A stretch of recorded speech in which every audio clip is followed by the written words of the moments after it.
वो एक रेखा दीदी है ना, उनके समाचार आते हैं, वो भी सच नहीं बोलती होगी, वो भी झूठ बोलती होगी। आपने कहा कि स्त्रियां सच नहीं बोलती,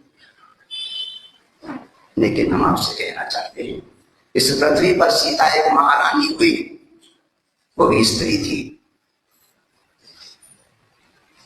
वो अपने पति को प्राण से ज्यादा प्यारी थी और वह सत्य बोलती थी, स्त्री होकर के सत्य बोलती थी।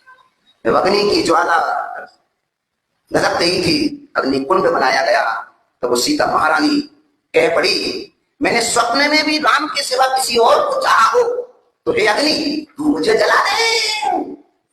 छोड़ दे, नहीं कहा, जला दे।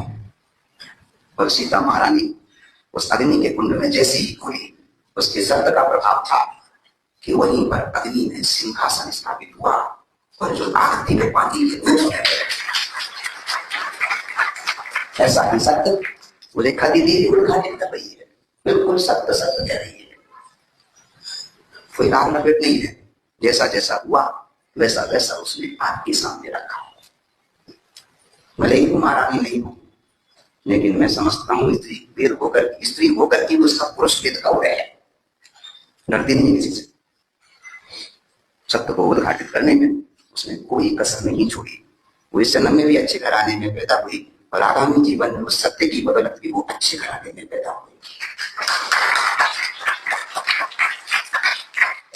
सो गए सत्य के लिए यदि जान भी जाती हो तो चली जाने देना, दुर्गति नहीं होगी। सत्य के लिए यदि जान भी जाती हो तो चले जाने देना, दुर्गति नहीं होगी। लेकिन असत्य का सपोर्ट कभी मत करना। स्वप्न में भी हम असत्य ना बोलें, ये परिणाम जिनका होता है वे आगामी जीवन में इस पृथ्वी पर ऐसे पानी के धनी होते हैं जिनकी पानी सुनने के लिए लोग तरसते हैं।